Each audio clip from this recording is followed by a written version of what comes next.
आज हम कवर करेंगे स्ट्रॉबेरी उगाने से लेकर उसकी हार्वेस्टिंग तक का पूरा A to Z गाइड। क्या आप जानते हैं कि पूरी दुनिया में स्ट्रॉबेरी ही एक ऐसा इकलौता फ्रूट है जिसका सीड्स फ्रूट के बाहर होते हैं। It's unique right? लेकिन इससे भी ज्यादा शॉकिंग एक और बात है जो शायद आपको नहीं पता। अगर आप चाहते हैं कि आपका पहला स्ट्रॉबेरी प्लांट खराब ना हो और ढेर सारे फ्रूट्स दे, तो ये वीडियो एंड तक जरूर देखें, क्योंकि बीच में मैं एक ऐसा मैजिक हैक शेयर करूंगी आप सबसे जो बर्ड्स को आपके फ्रूट्स चुराने से रोकेगा। आज हम सीखेंगे कि कैसे आप अपने घर पर छोटे से गमले में बिल्कुल ऑर्गेनिक और जूसी स्ट्रॉबेरीज उगा सकते हैं। Trust me, it's easier than you think. तो हाय दोस्तों, कैसे हैं आप सब? मैं हूं मीनाक्षी और आप सभी का स्वागत है जैविक गार्डन में। बट बिफोर वी स्टार्ट, अगर आपको गार्डनिंग से प्यार है और आप अपनी फैमिली को हेल्दी स्ट्रॉबेरी देना चाहते हैं तो अभी वीडियो को लाइक कर दीजिए और चैनल को सब्सक्राइब कर ले। Let's build a healthy community together. तो चलिए शुरू करते हैं। जब सर्दियों का मौसम आता है और मार्केट में वो पैक डिब्बों में चमकती है स्ट्रॉबेरीज, तो हम बिना सोचे समझे उन्हें घर पे लेके आते हैं, right? But pause for a second, आप फल खा रहे हैं या पॉइजन? मार्केट में मिलने वाली स्ट्रॉबेरीज अक्सर कंटामिनेटेड होती है। उन्हें जो ब्राइट रेड कलर देने के लिए आर्टिफिशियल कलर्स का यूज किया जाता है वो हमारी हेल्थ के लिए बहुत हार्मफुल है। और कमर्शियल फार्म्स पर तो ढेर सारा हार्मफुल पेस्टिसाइड भी स्प्रे होता है। इवन जो फ्रोजन स्ट्रॉबेरीज होती है ना, उन पर कई बार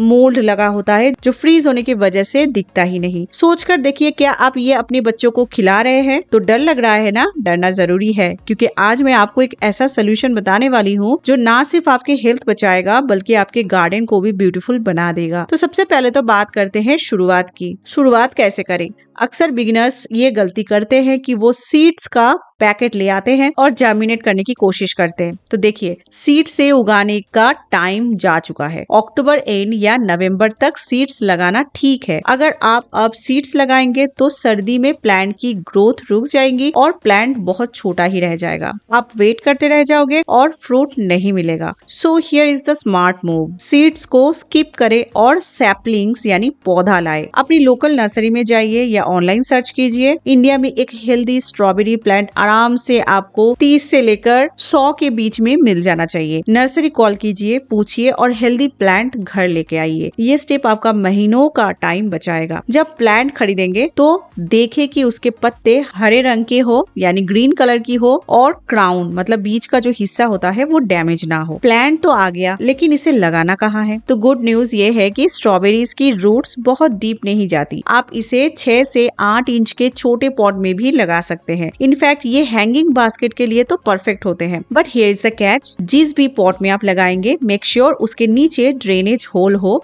और वो ब्लॉक ना हो। अगर पानी रुका तो आपका प्लांट रूट रॉट से मर जाएगा। बहुत डेलिकेट होता है स्ट्रॉबेरी प्लांट, तो इसका ध्यान भी रखना पड़ता है उसी तरीके से, like a baby. The perfect soil recipe क्या होनी चाहिए? स्ट्रॉबेरी को वेल ड्रेनिंग और थोड़ी सी एसिडिक सॉइल पसंद है। इंडियन क्लाइमेट के हिसाब से ये मिक्स नोट कर लीजिए। आपको 50% गार्डन सॉइल लेना है, 30% भामी कंपोस्ट या गोबर की खाद, 20% सैंड या परलाइट ड्रेनेज के लिए, और सबसे इम्पोर्टेंट बोन मील। जब आप सॉइल मिक्स बना रहे हो तभी उसमें बोन मील या रॉक फॉस्फेट और कंपोस्ट मिला दो। ये प्लांट को वो इनिशियल न्यूट्रिशन देगा जो उसे सेट होने के लिए चाहिए। बोन मील स्लो रिलीज होता है और फ्लावरिंग के टाइम बहुत काम आता है। जब आप मार्केट से स्ट्रॉबेरी खरीदते हैं तो वो एक्सपेंसिव होता है, राइट? आज जब हम खुद उगा रहे हैं तो वो फीलिंग ही अलग है। लेकिन जो स्ट्रॉबेरी आप घर पे उगाएंगे उसका साइज मार्केट वाली स्ट्रॉबेरी से थोड़ा सा छोटा होगा, शायद 1/3 हो। पर घबराना मत, साइज छोटा है क्योंकि ये ऑर्गेनिक है। इसमें मार्केट वाले हार्मोन्स और पेस्टिसाइड्स नहीं है। इसका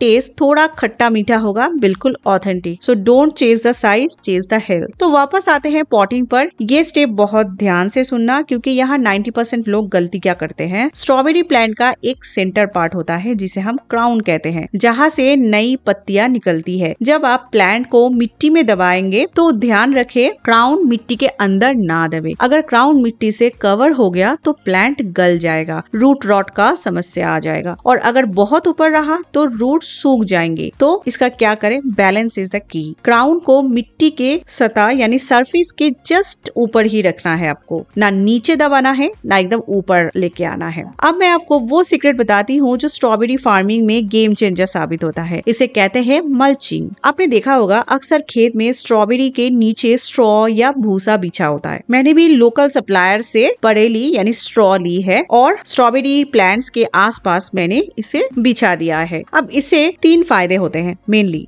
एक तो है वीट कंट्रोल, ये फालतू घास या वीड्स जो होता है वो उगने नहीं देता। सेकेंडली मॉइस्चर को लॉक करता है, स्ट्रॉबेरी को हल्की नमी पसंद है। मल्चिंग मिट्टी को जल्दी सूखने नहीं देती।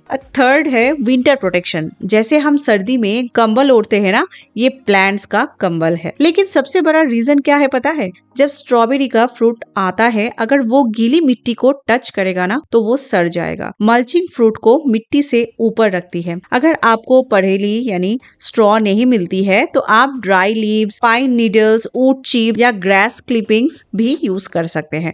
बस ध्यान रखें क्राउन को कवर नहीं करना है। अब चलते हैं आगे। प्लांट आप लगा दिया, मल्चिंग भी कर दिया, अब इसे रखे कहाँ? स्ट्रॉबेरी लव्स द सन। इसे कम से कम 6 to 8 आवर्स की धूप चाहिए। सर्दी की धूप हार्श नहीं होती तो आप इसे फुल सन में रख सकते हैं, लेकिन गर्मी के टाइम पे आपको थोड़ा सा शेडेड एरिया, थोड़ा सा उसे धूप मिले और थोड़ा सा शेड मिले, इस जगह पे आपको रखना है, नहीं तो प्लांट जल जाता है। अगर आपके एरिया में टेम्परेचर अभी भी 30 डिग्री सेल्सियस से ऊपर है तो शुरू में इसे आफ्टरनून सन से बचाइए, फिर धीरे धीरे फुल सन में शिफ्ट करें। स्ट्रॉबेरी को सॉगी रूट पसंद नहीं है, बस मॉइस्ट मिट्टी चाहिए। पानी हमेशा सुबह यानी अर्ली मॉर्निंग दे। रात को पानी देने से रूट रॉट और फंगस का खतरा बढ़ जाता है। पानी हमेशा बेस पर दे। पत्तियों और फ्रूट्स के ऊपर पानी कभी मत डालना, वरना फ्रूट खराब हो जाएगा। अब आता है सबसे मुश्किल काम, दिल पर पत्थर रखने का टाइम। जब आपके प्लांट में पहला या दूसरा फूल आए तो उसे तोड़ दीजिए। हाँ, आई नो बहुत दर्द होगा, लेकिन ये जरूरी है।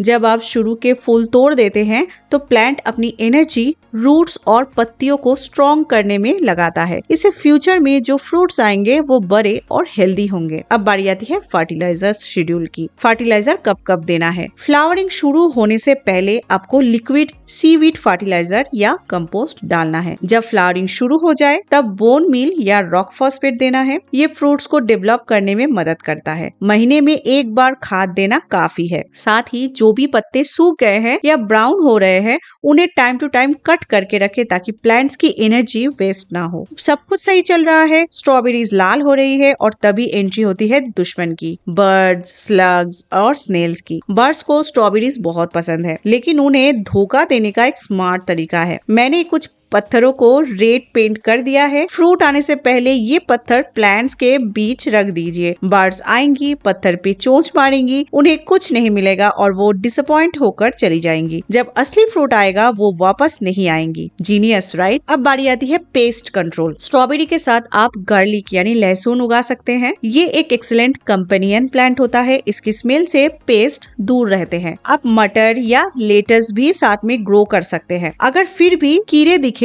नीम ऑयल का स्प्रे करें, लेकिन शाम के वक्त। दोस्तों, स्ट्रॉबेरी गार्डनिंग सिर्फ फ्रूट उगाना नहीं है, ये पेशेंस और केयर का खेल है। एक हेल्दी प्लांट आपको सीजन में 10 से 12 स्ट्रॉबेरीज दे सकता है। हो सकता है ये नंबर कम लगे, लेकिन सोचिए ये प्योर है, फ्रेश है और आपकी मेहनत का फल है। मार्केट की प्लास्टिक में केमिकल वाली स्ट्रॉबेरी नहीं है, इससे तो कई गुना अच्छा है। अगर आपको जानना है गार्डन में और क्या क्या गलतियां आप करते हैं एज ए बिगिनर, तो ये वीडियो जरूर देखें। 10 ऐसी गलतियां जो बिगिनर्स करते ही हैं। तो मिलते हैं अगले वीडियो में, तब तक के लिए हैप्पी गार्डनिंग।